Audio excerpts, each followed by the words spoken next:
Oh, welcome to the Rob Bro Show. I am Rob Bro. I am the host. You are the co-host. You can comment today and be the co-host on the starting line chat line. I didn't say that right. Carson, how you doing? It's Monday, Robbie. It is. Starting line chat line brought to you by, Chase Wade.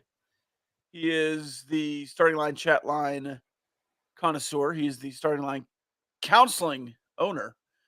You can find him at startinglinecounseling.com. If you're going through a rough patch, if you're going through anything at all and you need somebody to talk to, or you just have thought about therapy and never tried it, free 15-minute consultation at startinglinecounseling.com.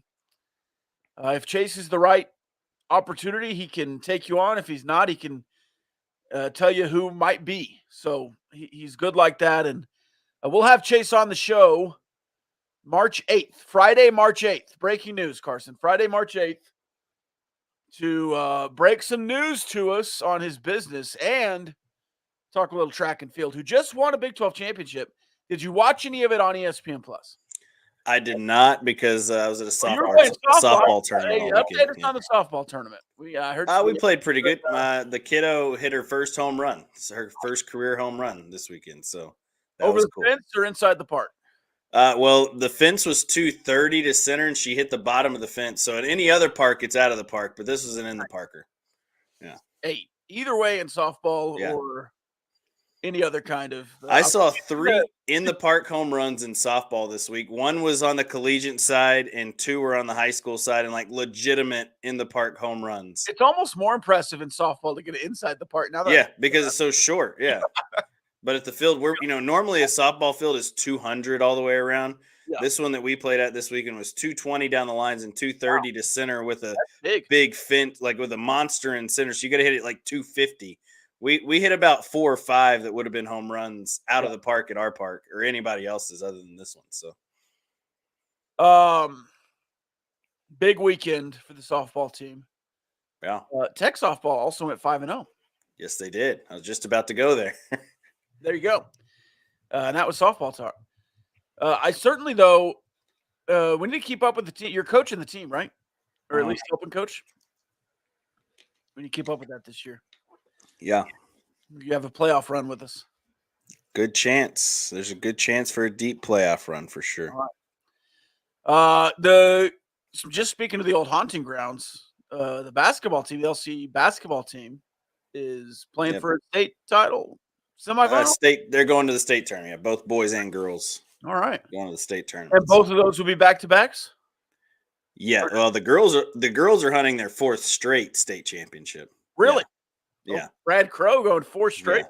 Brad Crow and Brad Rogers got them a dynasty working. I thought that was back-to-back. Wow. Yeah. Now 4 straight for the girls to be back-to-back for the boys. That's impressive.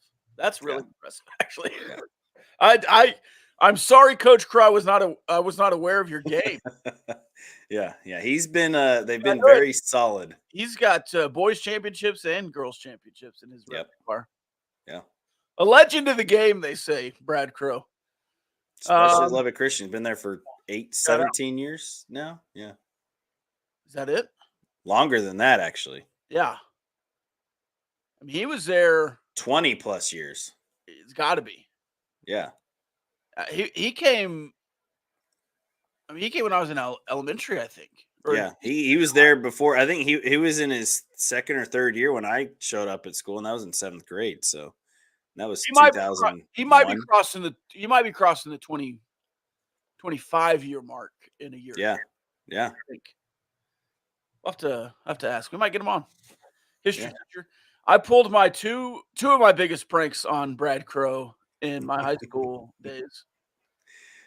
He loved Taco Bueno, so we bought either 20 or 50 Taco Bueno. Well, it was Lone Wolf tacos, and then we got papers from Taco Bueno and wrapped the tacos up and then hung them from his tree. Yeah, for a Taco Bueno tree. That's awesome. And then I forgot about that. Even though I was only slightly involved in that, they blamed me and put all those tacos in a bag and put them behind my seat in my truck. and I didn't notice him for a couple days, so I got pranked back.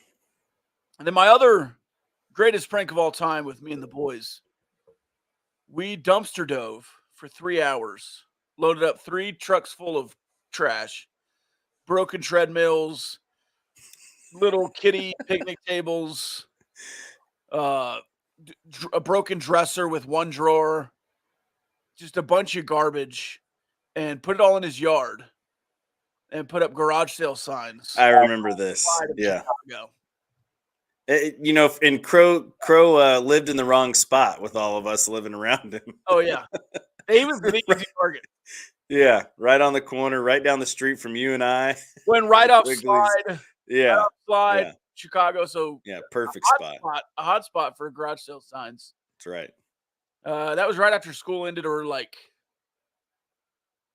maybe right after school ended. So yeah, it was at the beginning of summer. Yeah, but they were still at teacher development or whatever. So my mom was like, "Oh, all the boys were together last night," and Crow was like, "Okay." Oh, they were all together. Okay, all right. Yeah, makes sense now. Now I know he's going to clean up my yard. But he was woken up at like 6 a.m. by this lady who's like, "I'm going for that treadmill." And he's like, what treadmill? What are you talking about? Anyways, that was a good time. Yeah. All right. That was entirely too much on trip down memory lane. Yeah. Let's move forward to some basketball. Texas Tech losing this weekend. We're in Washington, not effective. Played. Great he played, but not effective really with that toe injury. Chance McMillan out. And you just didn't have enough juice to beat UCF on the road. UCF, I think that's their 3rd ranked win on the year. And I think they're all at home. Yeah, they're all at home. And I saw a UCF fan tweet 2 things. Okay, after this win from Texas Tech, little old Texas Tech. You beat Texas Tech, and then he said, 3rd ranked win at home, most ever. And then he starts talking about, is this the best season they've had ever in basketball? And then he said, are we becoming a basketball school? Like, bud, easy. You've won 6 games maybe in the Big 12. Easy there, bud. Yeah. So, I mean, let's win some road games and then maybe talk about being a basketball school. Let's do what Houston's doing and go 10-1 their last 11. Or maybe 10-0 in their last 10 in the Big 12. And then start talking about being a basketball school. Houston's a basketball school. Let's not make any mistake there. Houston has been a basketball school, though. Yeah, I mean, they've got rich history. They weren't like, you talk about schools coming in to the Big 12 from the AAC, and you say, they just don't have the history. They don't have the pageantry. They don't have the skins on the wall. They don't have. I mean, they've been playing Tulane and Navy in basketball, whatever it is. Houston, that's not Houston. Houston goes way back with basketball and has. Yeah, Houston's been a name. Yeah. And they've been really good the last few years. I mean, they were a 1 seed in the tournament last year, or the year before, or 2 seed or something like that. And been to a Final Four. Been to a Final Four in the last few years. So Houston has not been a pushover by any means. And you knew they were going to be one of the top teams in the country coming into the year, regardless of what conference they were in. Yeah. Just moving into the Big 12, everybody was like, well, can they handle the grind? And they can handle the grind. They're a very, very senior-laden, mature ball club. Jamal Shedd I think he's one of the best guards, if not the best guard in the country, as far as what he can do by leading a team. But yeah, and Kelvin Sampson has just done a phenomenal job with putting together a roster that's very talented and very, like I said, mature. They know how to win. They know what it takes to get it done. And I think they are definitely one of my favorite. Obviously, they're number 1 in the country now with the new rankings that came out this week. We'll see how that bodes. It hadn't gone well for number 1 teams this year. So we'll see how they play with that this week. But yeah, they're top notch. They've been a very well-known basketball program for years. I mean, since the Phi Slamma Jamma days. Yeah. So, and even before that, when they played in the Del Mar Fieldhouse. So, yeah, tough team. The standings are starting to appreciate here the order of things. It's taken a long time, but I think you clearly have a top half and a bottom half right now in the Big 12. At least you have tournament teams and non-tournament teams. Correct. If you go to the bracket matrix, which is, every bracket available from every Yahoo that does brackets full-time for a job or whatever, you've got, I looked at it yesterday. I could pull it up again. Houston was on the 1 line. Iowa State was a 2. No. Kansas was a 2. Iowa State and Baylor were 3 seeds, maybe. TCU a 5 or 6. Texas Tech a 6 or 7. BYU in the tournament. Oklahoma in the tournament. And then Texas in the tournament. If Texas loses a couple more, though, they are teetering. Yeah, and Cincinnati's one of the first 4 out in a lot of Kansas State out. Cincinnati out. UCF out. But as it stands, UCF, Cincinnati, Kansas State could all win 3 or 4. And then Oklahoma State and West Virginia are clearly out. And you play 2 of those down the stretch, and Baylor, who has the same record as you in Big 12 play. So Houston, Iowa State, Kansas, all locks for a protected seed, I think.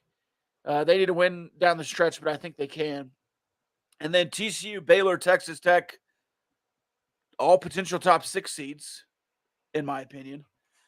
Texas Tech needs to keep winning to do that, but they'll have an opportunity this weekend this week. It feels like a weekend game. This Tuesday against the Texas Longhorns. 2 questions for you. Would you camp out for a basketball game? A, personally, would you camp out? And then B, is camping out 72 hours plus in advance too much, regardless of the opponent? Taking into equation that I also played a sport in the spring, I would not camp out. But if I took that out and I was just a student and had nothing else to do, all right, you could camp out for a fall football game. Yeah. If it was a big game, I would for sure. Would I camp out 72 hours ahead of time? No, not a chance. And that's just a personal thing. All these kids, do what you want, man. It's awesome. It's the last time you're playing Texas. A lot of these freshmen, it's the first time you're playing Texas. You're getting the big deal. It's a huge game. First time, last time. It's one of your last 2 home games. It's your 4th sellout, which is tying a record. Yada, yada, yada. There's a bunch of reasons why. I wouldn't do it. That's all I'm saying. I just personally. Yeah, I'm not real good at sleeping on the ground. That's my thing. No, I would go out there in the afternoons. Oh yeah, for sure. I'd go out and have fun and hang out and I would go relax, go enjoy the festivities, and then go sleep in my dorm room right down the street, and then walk right back to my tent. I'd put like a mannequin in the tent to make people think I'm sleeping in the tent. Bounce at like 2 a.m., go back to the dorm, sleep, come back.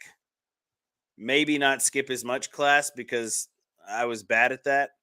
If I went back to college, I wouldn't skip as much class, especially my first couple years on campus. Same. Made the dean's list and president's list every semester after the first couple, but yeah, it was a little hairy there the first year when they're like, "Hey, we don't take attendance."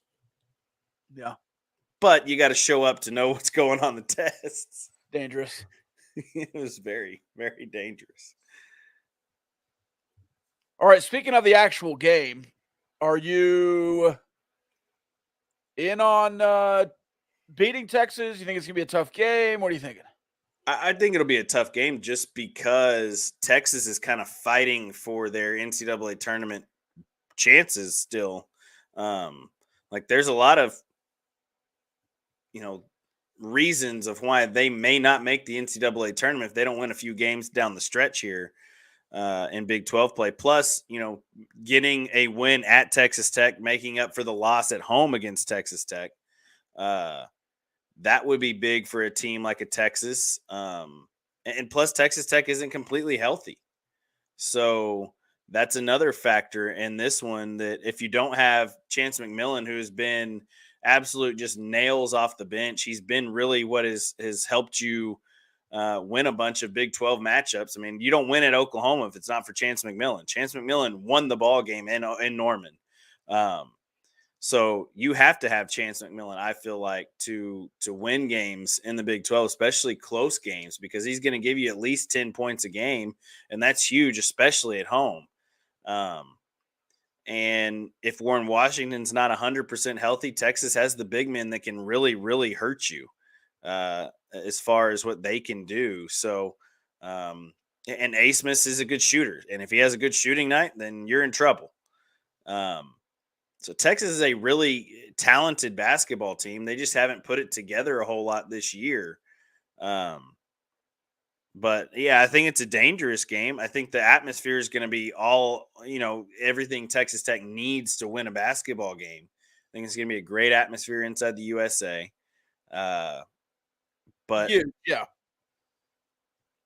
But you just, I don't know. It feels, without being 100% healthy and without Chance McMillan, it just feels like a game that you could drop at home, kind of like Cincinnati that week where you weren't healthy and Cincinnati played one of their best games of the year and they knock you off at home.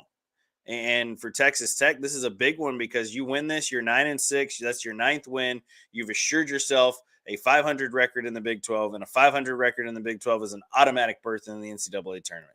It may not be a top 5 seed, but it's a automatic berth into the NCAA tournament if you're 500 in this league, which is funny that there's only 4 ranked teams. All these teams keep dropping out of the top 25 because they're losing to each other. Like, if the Big 12 is the best league in the country, there should be more ranked teams. Not just because they're losing and getting beat by each other doesn't mean they shouldn't be ranked anymore. That's silly to me, especially to watch some of these teams that are ranked in the top 25 that are not very good. But they play in weaker conferences. So, I think Texas Tech, a healthy Texas Tech, Chance McMillan playing, wins by 8 or 9. A not healthy Texas Tech without Chance McMillan, with a banged up Warren Washington, this thing's going to come down to the nail biting. And it'll come down to how well can you rebound, how much effort and good play do you get out of Kyron Lindsey and Robert Jennings if Warren Washington isn't fully healthy and able to go. Like, I hope the UCF game didn't hurt him. Yeah. Worse, you know what I mean? Yeah. Like, I thought you should have held him out of the UCF game, to be honest. Especially the second half when he's limping around. Yeah. But, all right. Looking at the Texas stats here. Brock Cunningham, I don't believe, has started a game since a couple of games after the last Texas. He really hasn't been playing a ton. He's played in all the games. He's played in all the games, but his minutes have been decreased tremendously. But still, let's see, 1, 2, 3. Still 4th on the team in minutes total. But he played 29 minutes against Iowa State the other night. I guess that's true. But Max Abmas, Dylan Mitchell are the only 2 who have started every game. They've had injuries in and out in the back half of Big 12 play.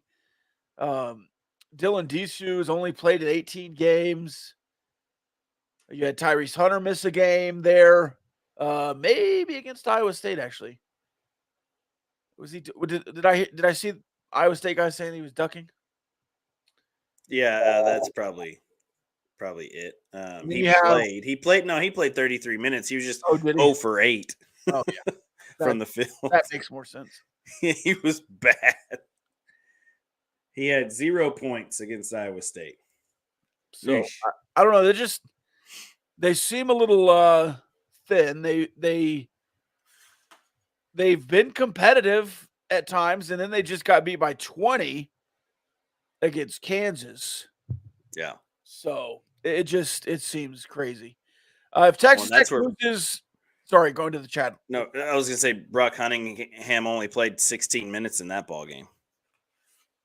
Is Brock like 30 and has a 401k? Yes, I believe Yeah. so. I think he's put all his NIL into a 401k. Biggest D-bag in the conference, too.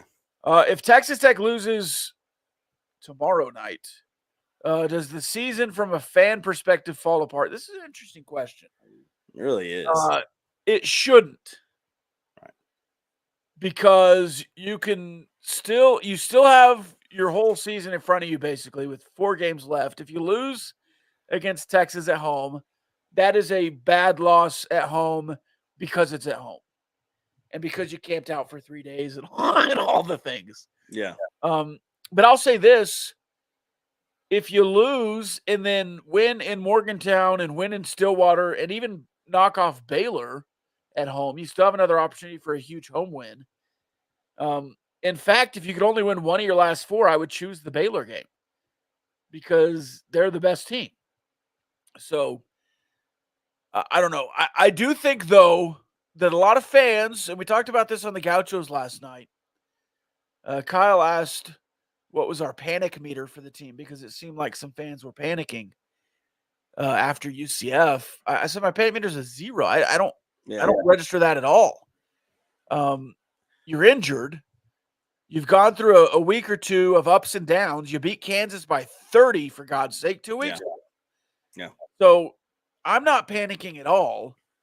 I just think you need Warren Washington to play. You need Chance McMillan to play. You need Pop Isaacs and Joe Toussaint to shake out whatever's going on in their heads. And I don't envy Pop Isaacs having to play through what he's played through this year.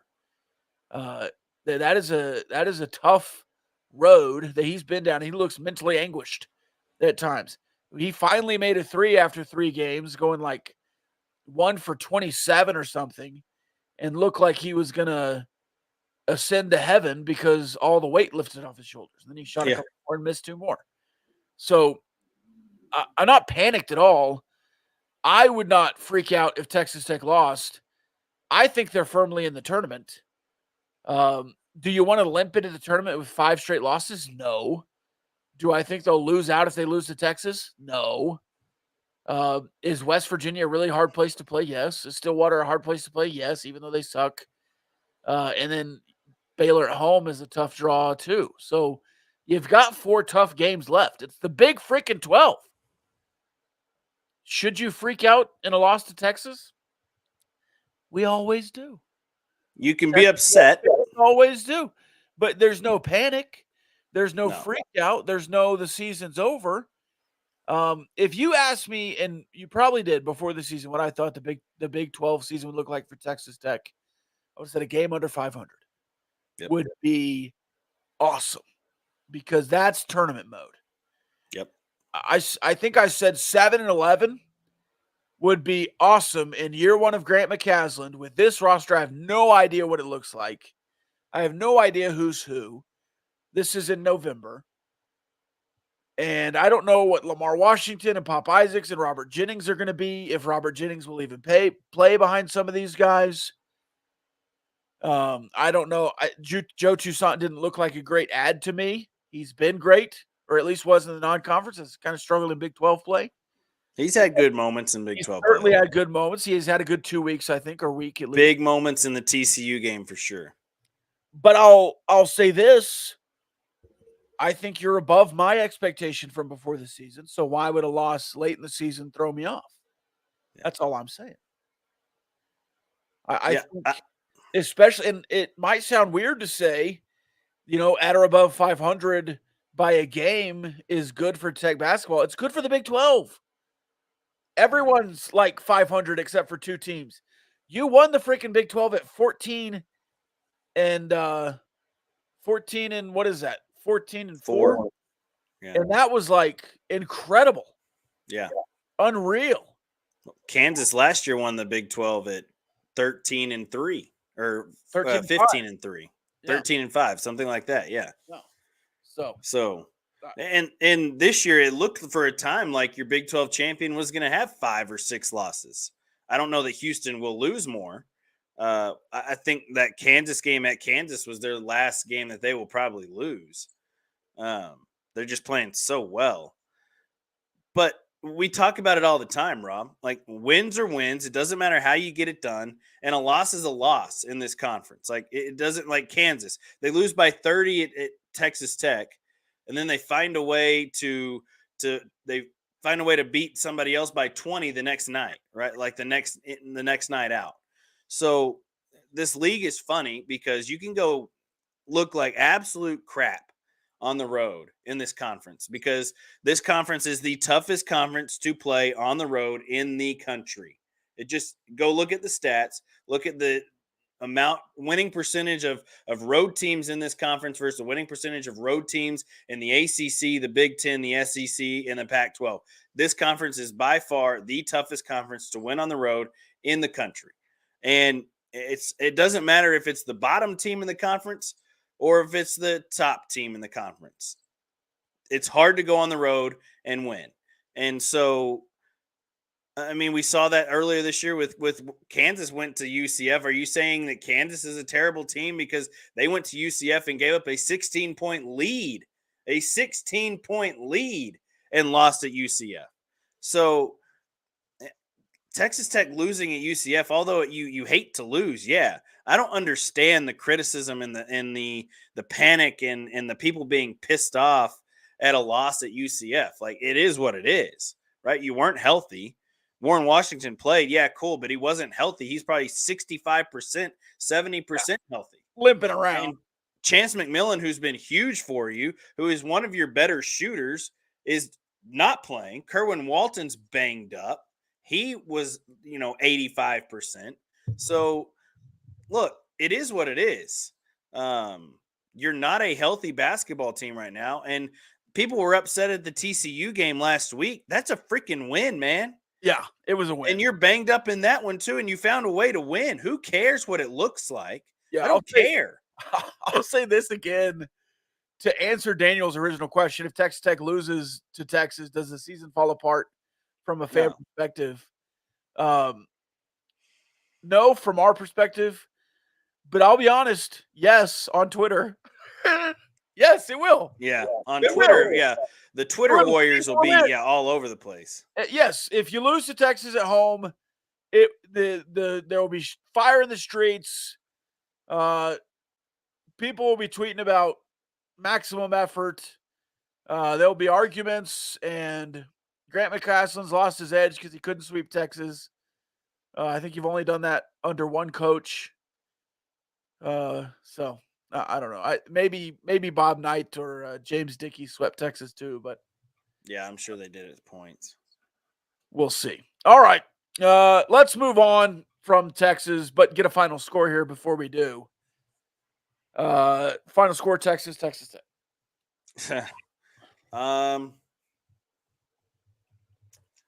This is kind of what we did against, like if Warren Washington last week was playing or not playing. Yeah. If Chance McMillan plays or doesn't play, of course, Warren Washington may not play tomorrow night either,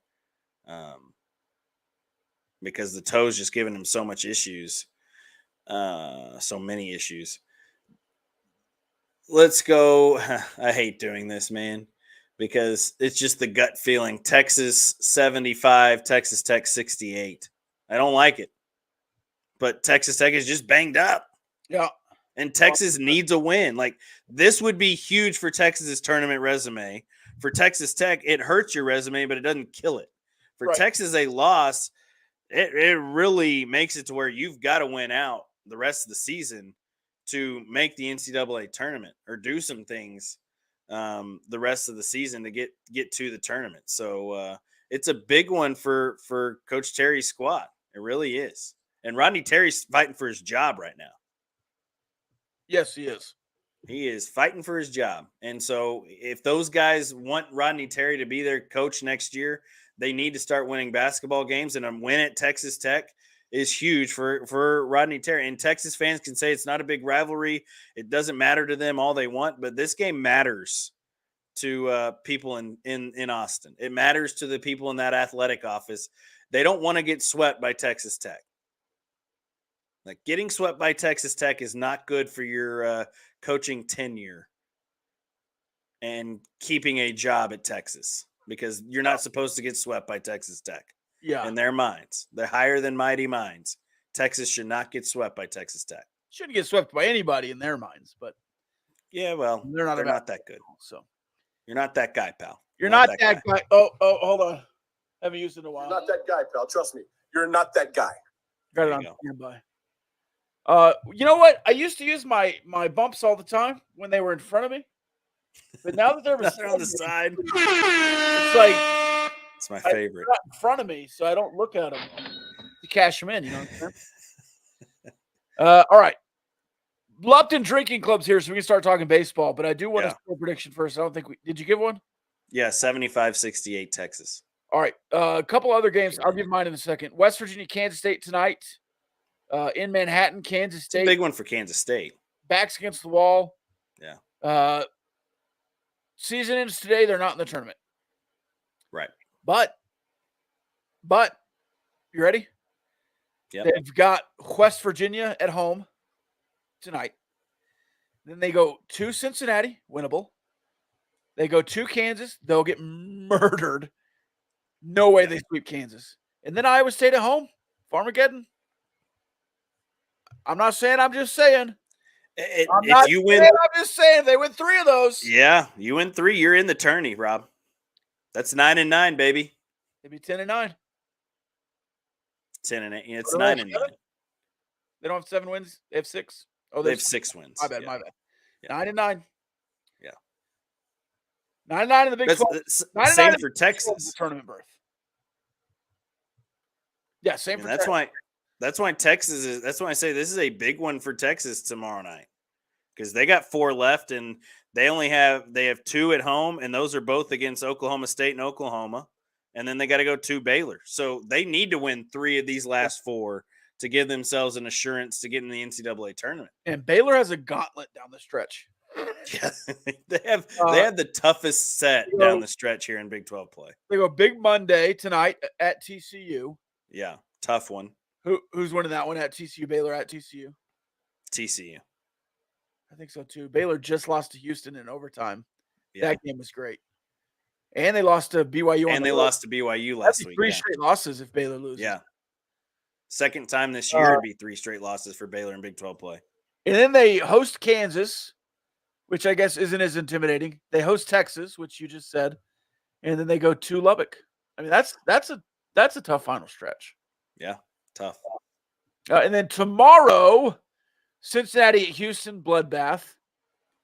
BYU at Kansas, maybe competitive, but I think Kansas is a little bit back after getting hammered by Texas Tech. I think they're getting healthier. That's the thing for them. And then Texas Tech, and I was trying to see, 68% chance you win the game according to ESPN. There's no line out yet because it'll come out tonight. Yep. You average a point more than them. You give up a half a point more than them. So put those numbers into the matrix. The highly volatile matrix, 72-71 Texas Tech. 72-71. I like that better than mine. Yeah, TCU beats Baylor, Lupton Drinking Club. We all have a good week. Oh, wait, was there more games? Was there games on Wednesday? Yeah, there's 2 games on Wednesday. Oklahoma and Iowa State. Iowa State by 20, yeah. UCF at Oklahoma State. It's a big one for UCF because their tournament hopes are still kind of hanging on by a thread. Carson. A little bit. Just a little bit. Well, hold on. Now, if they beat Oklahoma State, they get Iowa State and Houston back-to-back at home. Yeah, I was just saying they're hanging on by a thread, Rob. If they go 3-1 and they get TCU to close. Yeah. So if they beat Oklahoma State and then win 2 of the next 3 somehow, they could get to 7 wins. Big RPI wins. They get to 7. I mean, Iowa State was 7-10 in the Big 12 and went to the tournament. Yeah. They went to the Sweet 16. Yep. Facts. They got to play like Wisconsin and some other bum team. Yeah, a team that ended up with an upset in the first round, like Iona or somebody. Somebody like that. Speaking of Iona, did you see he's not at Iona anymore? I don't know that he was. Rick Pitino? He's at St. John's. Right, but was he at Iona? No, his son was at Iona. Where was Rick Pitino before St. John's? Like France, something like that. He was in college. I think he was at Iona. Anyway, did you see his suit this weekend? No, I did not. White shoes, white pants, white shirt, white jacket, all white. White on white on white. It was beautiful. It was beautiful. Yeah, he was at Iona 2020 to 2023. Attaboy. Man. All right, let's talk Texas Tech baseball. We'll talk Big 12 baseball too, but let's get to the Red Raiders first. 32-5, school record. 32 runs against Texas Southern. 20-4, 16-5 on the weekend. Am I overbearing a little bit, Carson? Am I nitpicking a little bit to say the offense was incredible, but the pitching, and I know it's hard to pitch in games you're up 27. I know it is. I don't know from experience, but I can see how that would be. You could speak to that more than I could. It just seems hard to lock in when you're up 27. But giving up 5, 4, and 5 or 6 to Texas Southern doesn't seem great, especially when you see Texas playing a team and not giving up a single run on the weekend. Yeah. Throwing up a shutout of the whole weekend. Yeah, I agree with you. It is hard to throw in games like that because you come in and you just are throwing. I mean, because you're up 20 plus runs, all you got to do is come in and throw it right down the middle. They're not going to score 20 runs on you, so you're less locked in onto doing things the right way, like hitting spots. You're more locked in on just throwing strikes because you don't want to walk anybody up 32-5 or whatever the score is. Yeah. Also, I don't think that Texas Southern is a terrible offensive team either. I think they can swing it a little bit. Their pitching, that's where you see these lower mid-majors, like they struggle really bad pitching, and they just have no depth. And so once you're past their starters, you get into their bullpen a little bit. They're just not very good. Well, their Friday guy, man, he struggled. Yeah, his ERA is not going to be good. But yeah, they won 31 games last year. They were 17-10 in conference. They won. I believe. Did they? No, they lost the SWAC title to Southern. They went 2-0 and 0-2 in the SWAC tournament. O&Q, yeah. But, I mean, 31 wins. The question here I was getting to was I don't understand scheduling a 3-game series with Texas Southern. I don't either, really. Your midweek before the conference series with Texas, especially down the stretch. Now, to start out the big weekend you had, Tennessee, Nebraska, Oregon, great. UT Arlington, Oregon State, 2 great midweeks. And then you go Texas Southern. And Gardner-Webb. No midweek. And then Gardner-Webb. It doesn't seem like – and then you go New Mexico midweek. It doesn't seem like you're going to be real dialed in when Texas comes to town. No, and Texas is playing really good baseball already here at the beginning of the year. They're Texas might have one of their deepest, best pitching staffs that they've had in a very long time. Yes. Like that year they went to the College World Series, I guess it was 2014. They had a really deep pitching staff. This year's team is very good, very talented on the bump. And it's going to be tough, man, because you're not going to see a ton of great pitching other than what you saw from Tennessee, Oregon State, and Oregon. And really, I don't know that you saw great pitching from Nebraska.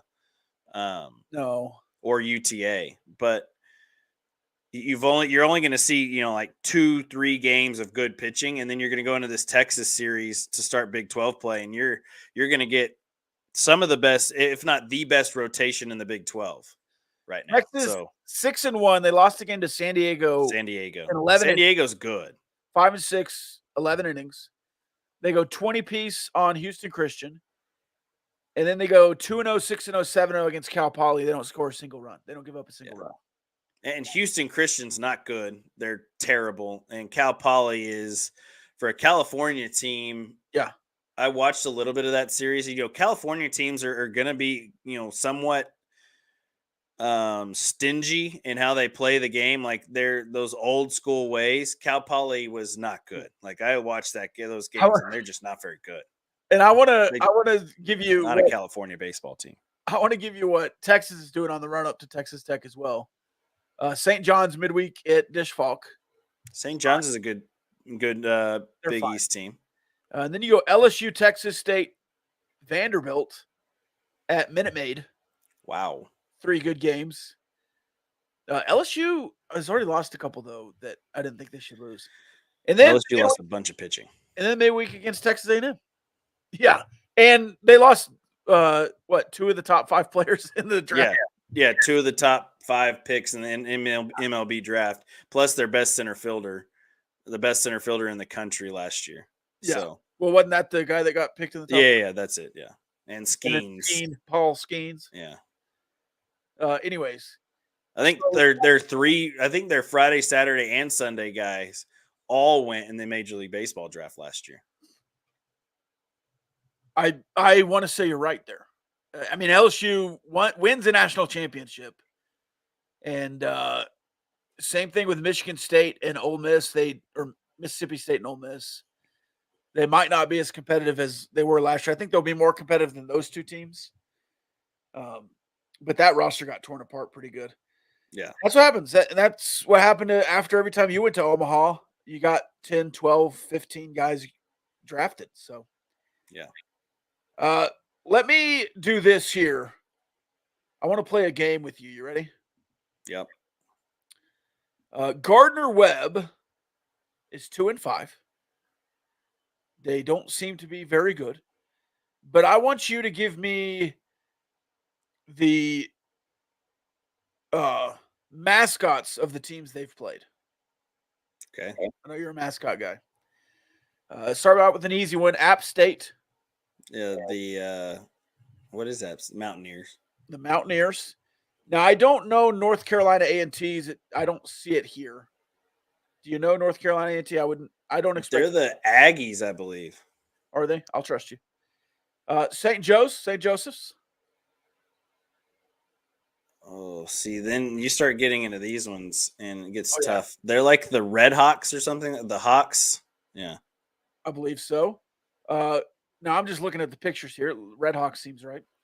Okay. Quinnipiac. They are.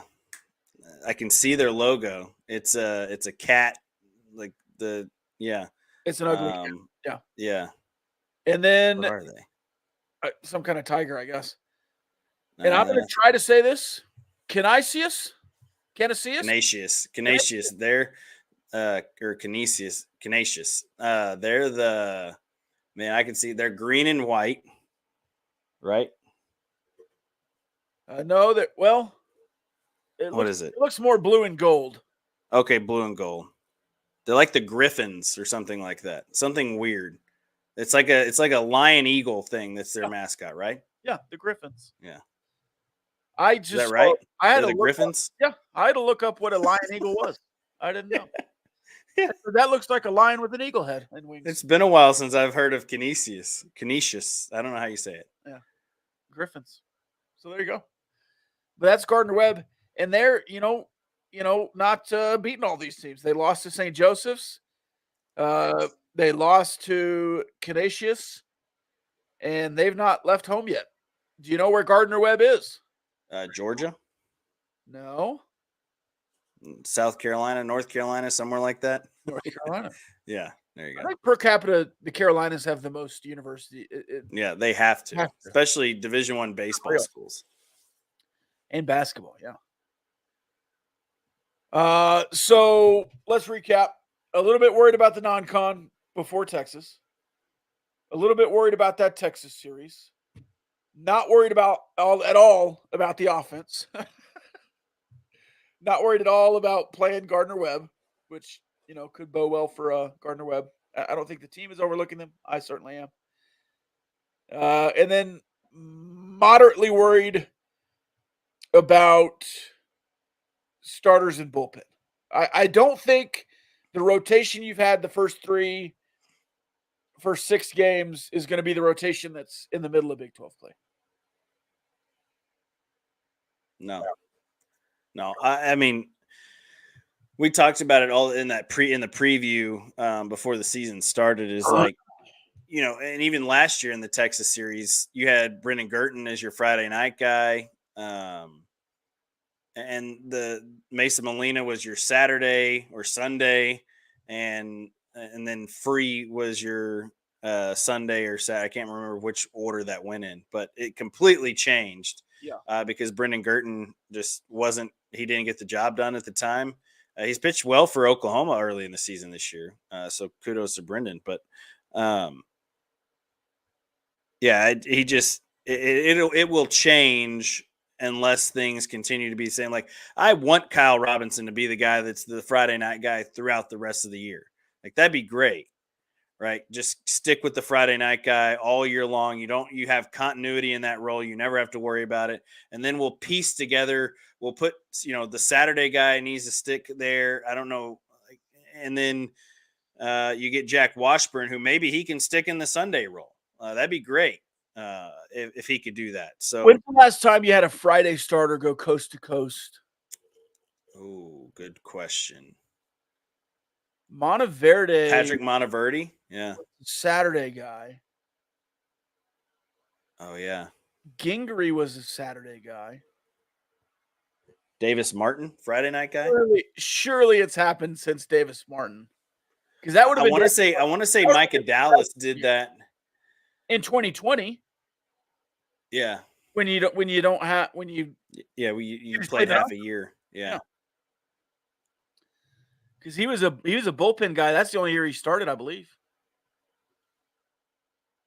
No, he started his freshman year. He started late, remember, because he lost him. He was great the whole year, and then he lost to Michigan. Oh yeah. In the World Series, he started as a starter, and then bullpen his second year. But I don't know that he was the Friday guy the whole year. Right. It could be Micah Dallas. I mean, I'm forgetting somebody. Surely it's not back to 2000. What? Davis Martin was a 16, 15 freshman, 16. Yeah, 16. 16. The year that you went and won your first game in Omaha, 2016, against Florida. That year would have been the year that Davis Martin would have gone coast to coast as your Friday night guy, because you had Davis Martin, Stephen Gingrey, and then Duchetter. I believe was the 16 rotation. And Duchetter was really a later on in the conference slate too, that it kind of picked up. I think Gingrey and Martin were freshmen in 15 and sophomores in 16. Because I think that was Gingrey's great year in 16. Yeah. Or he could have been great in 17, then Davis Martin gets hurt and you lose in the regional in 17. Sam Houston, yeah. I don't know. They all run together. Yeah. Coast to coast is beginning of the year to end of the year, Roy. Day to end of the year. Yeah. Day one to the last day of the season, last Friday of the season, basically.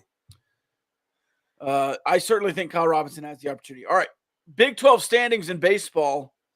Who cares? Impossible to power rank right now, but I want to keep an eye on the records every Monday. We'll generally do this on Wednesdays, but I just want to keep an eye on the records. Maybe better to do this on Wednesdays, but I'm looking at them now, so I'm going to tell you. TCU 7-0. Now, Lupton Drinking Club, I'm not saying this. Some people are saying that they've won a lot of one-run games, and they're against some not good teams. They swept UCLA. But people have said, I'm not saying this, but people have said that TCU's a little bit of a paper tiger right now, and they still have some things to work on. But hey, 7-0, 7-0. 7-0, 7-0. And, I don't know that UCLA is going to be a world beater in the Pac-12 this year, but UCLA is a name brand in college baseball, right? Like that's a big series sweep for TCU, even though it's at home. That's a big win. That's a big win. UCLA is ranked in the top 25. Yeah.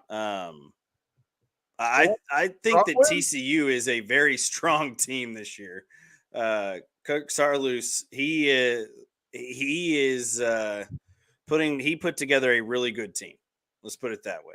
Yeah, I think Texas. They run ruled UCLA yesterday, I believe, 13-3. Yeah, I think Texas and TCU are the two best teams in the Big 12 right now. I agree. Completely. Houston 6-1. Texas 6-1. Houston though has played. They beat Miami. Miami's not good this year. Their last 3 wins were against Samford. Yeah, Samford Bulldogs from Georgia. They're the team from Georgia. Who did they lose to? Sorry, let me go back to. Oh, this is Houston. Anyways, Houston is 6-1 with a loss to St. John's. They've beaten Binghamton, Prairie View A&M, and went 2-3 against St. John's. St. John's is a good ball club. I know, but Binghamton and all these teams that people are playing, UCF lost to. Oh, they're undefeated. They're 5-0. They beat Bryant once, Miami, and then Samford 3 times. Samford. So, then the rest of it, Texas Tech 6-2, Oklahoma 5-3. Oklahoma this weekend. Did you see their game against Wright State? No. They lost 12-2. The Wright State Raiders with a husky as their logo. Weird. Kansas State 4-3. Oklahoma State 4-3. Interesting start from Oklahoma State. Interesting start for Kansas State too, because everybody thought Kansas State would be a team to look out for this year in the Big 12. Now they've lost to Cal. No shame in losing to Cal. No shame in losing to Arizona State. They also have a 10-13 loss to Holy Cross in Manhattan. Holy Cross was a regional team last year, I believe. So not a terrible baseball squad. Yeah, but if you have Big 12 championship expectations, true, good point. At home, you shouldn't be losing to Holy Cross valid like that. And then you go. Lupton's getting defensive. Oklahoma State lost 2 of 3. We'll get back to it. I just said they're one of the 2 best teams in the Big 12. Yeah. They lost 2 of 3 in Sam Houston in Huntsville to Sam Houston. Then they won 19-2. And then they lose again to Oregon State. Again, no shame there. Oregon State's beating a bunch of people. They lose to Arkansas, or they beat Arkansas. Oklahoma State beat Arkansas. Now, explain to me this. Oklahoma State wins in 14 innings against Arkansas, beats Michigan, loses 1-8 to Oregon State, and then loses 2 to Sam Houston. Is Sam Houston good? Sam Houston's not terrible, no. And then Cincinnati got beat by 20 this weekend by Coastal Carolina, 25-2. I saw that one on ESPN Plus. Coastal Carolina's solid. We all know that. Kansas 3-4, BYU 2-5. Didn't expect much from them. And Baylor also got beat by 20, I believe. 15-5. By Indiana. They got swept by Indiana. Yeah. Indiana top 25. Yeah. Top 25. Indiana's a good team in the Big 10. I don't know how much damage they'll do anywhere else besides in conference, but. All right, Lupton is only addressing the critics, not us. Okay, good. Fair enough.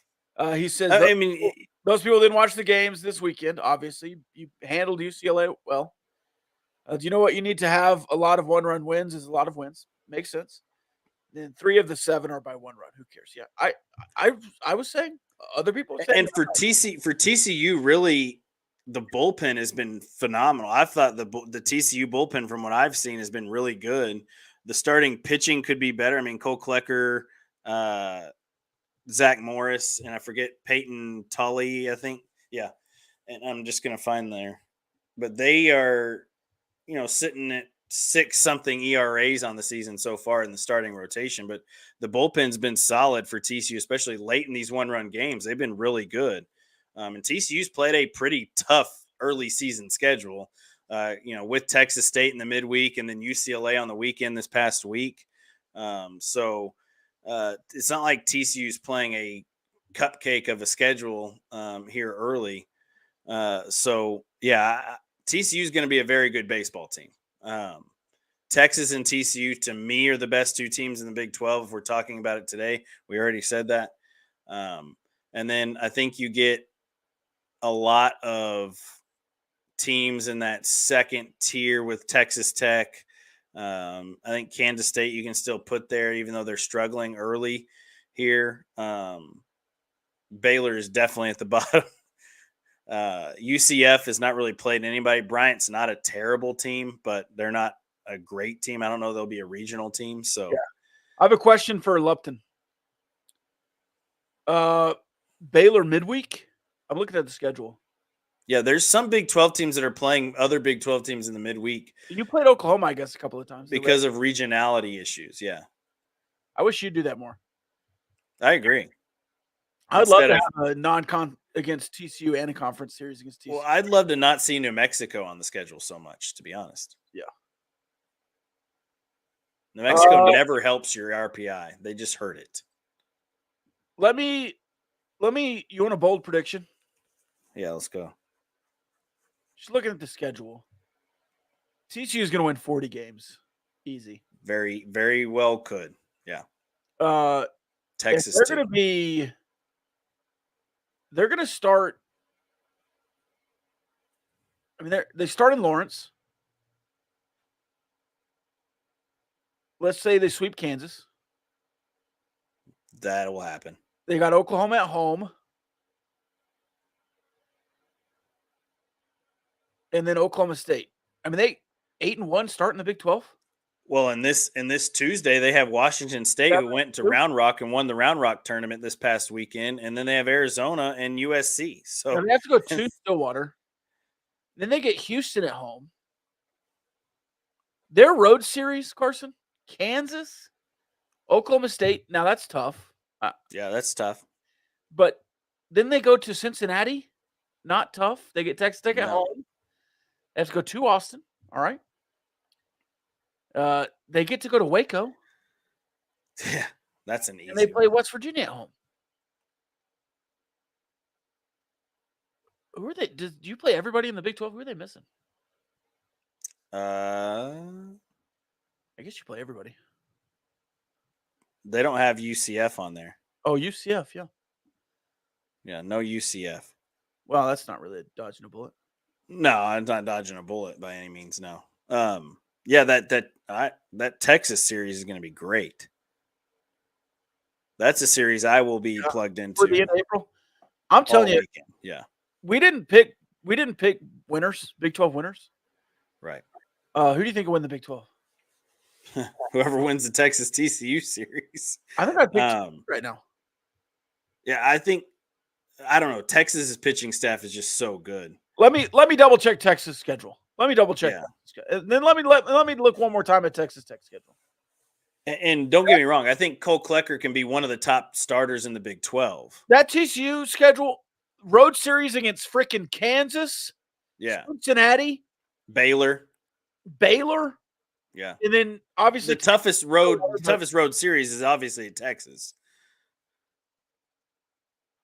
Yeah, I mean, and we'll find out a lot about TCU in this next week too, because they have a tough schedule against Pac-12 teams. Yeah, this next week with Washington State, Arizona, USC, and Arizona State. Yeah, those are going to be really tough ball games. We're gonna, no BYU either. Oh, no BYU of helping us out there, and BYU's. I don't know what they're going to look like this year, but it's not going to be like world beaters by any means. But so you missed two Big 12 teams. That's what it was. Yeah, everybody misses two. All right, here's the Texas schedule. All right, in Lubbock, Baylor at home, in Manhattan, which hard to sweep Kansas State at home. Yeah, but 2 of 3. BYU at home. They have to go to Houston. I can't imagine that's a presence. No. They get TCU at home. They have to go to Norman, which I'm glad they're not playing that in Arlington anymore. They get Oklahoma State at home, and they go to Orlando, and they get Kansas at home. So they don't get to play Cincinnati. They don't play BYU either. Did you say No, BYU? BYU's in there. Okay.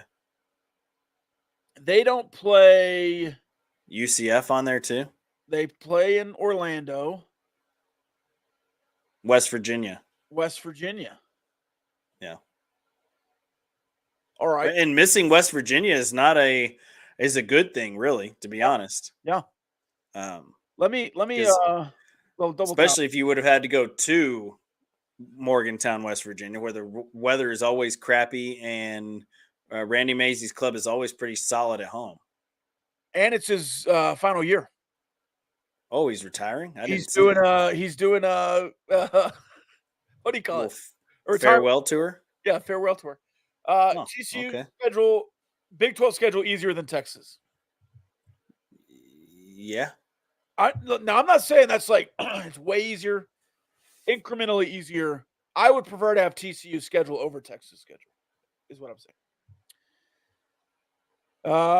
Let's see. Now Texas Tech's schedule. Just conference. Texas Tech is not going to win the Big 12. Host Texas. Let me look. Host Texas in Waco. Easy place to play. Sweep. Yeah. BYU at home. Sweep. Should be a sweep. In Orlando, I am not familiar with UCF's road atmosphere. It's not great. Their ballpark's cool. Then you go. No, that it's a great atmosphere. You go UCF midweek, 2 games Stanford, and then host Houston. Gotta think that's a positive for you. Have to go. That's a positive. Not having to go to Houston. Yeah. You got a two Fort Worth now. Look, as long as the dirt stays on the floor and no water gets anywhere, I think TCU is a respectable place. Then you go 2 games against Arkansas in Fayetteville. Back home against West Virginia. 2 Lawrence. Guaranteed 2 out of 3 in Lawrence. Then you play Oklahoma at home and then finish the year in Stillwater. It's toughy. Because Oklahoma State will be playing good baseball at that point. And then you play Arizona State, UNLV, and Arizona State to finish the year. Where's that at? In Tempe. Okay. I guess they'll have a 3-game round robin. Arizona State, UNLV, and Arizona State. And then I guess Arizona State will play UNLV too. Okay. Interesting. But that's after Big 12 play finishes May 12th for you. And so you play that series and then you go to the Big 12 tournament. Okay. So you're missing Cincinnati and should know this already.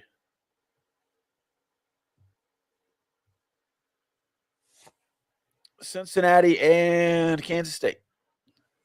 Well, there you go. Well, at least you're missing Kansas State because Kansas State last year was a bad matchup for you. Yeah, especially in Manhattan. Texas Tech is 1-5 in their last 6 in Lupton. Yeah, I don't think Texas Tech has a great record in Fort Worth. Period. In the last Texas Tech might get swept in Lupton this year. No. They won't get swept. They won't get swept. They're gonna have to pitch very well. You got to take one from Texas and TCU apiece. I think Texas Tech has an opportunity to take 2 of 3 from Texas at home. The offense is unlocked. Keep it going against Gardner-Webb. All right. At this point, we're just talking to talk. Lupton Drinking Club, come on the show sometime. I don't know who I'm talking to. I'm guessing this is Ray. Could be JD. Jacob. But I'm guessing Ray. We'll see. See if they answer. Could be JD. JD, all right. Well, there you go. Mr. Sailors. All right. It's kind of like with the Gauchos. We never know who's talking. It's Kyle or Rob. We do. Yeah, we do. We know. Well, if it's, I will say this: if it's a YouTube comment, it might be me. But if it's good point. Good point. probably Kyle. All right, that's all I got. Gardner Webb. We talked track and field. We talked LC softball. We talked pranks. We talked Texas Tech softball. Somebody asked me last night, am I still in on the Lady Raiders after a couple more losses? Look, I don't think I said I was in on them. I just am not out on them. I think I need another year from Coach Gerlich. And please God, give them a healthy season. They started 5 freaking guards. Yeah. In Cincinnati. You're not going to win in the Big 12, men's or women's. Well, you almost beat Texas. You played within 5 of Texas. In Austin. Yeah. You still have lost 6 or 7 straight, but that's not good. I'm not if I'm the AD, I'm not firing Coach Gerlich is all I'm saying. No. Well, I mean, here's the thing. It's like Krista Gerlich's the person for the job. It's just going to take her a little bit. She's had time. A little bit longer. That's what I mean. Hey, I agree. I'm agreeing with you. I just because if you hire at some point 4 or 5 years in, you got to say, all right, well, is it going to happen? Yeah, I mean, that's what we've said with every coach that's been here since Marcia Sharp left. So, hey, at what Christy Curry had a little bit of success. That's it. At what point do you say, as a program, what do you need to change to facilitate?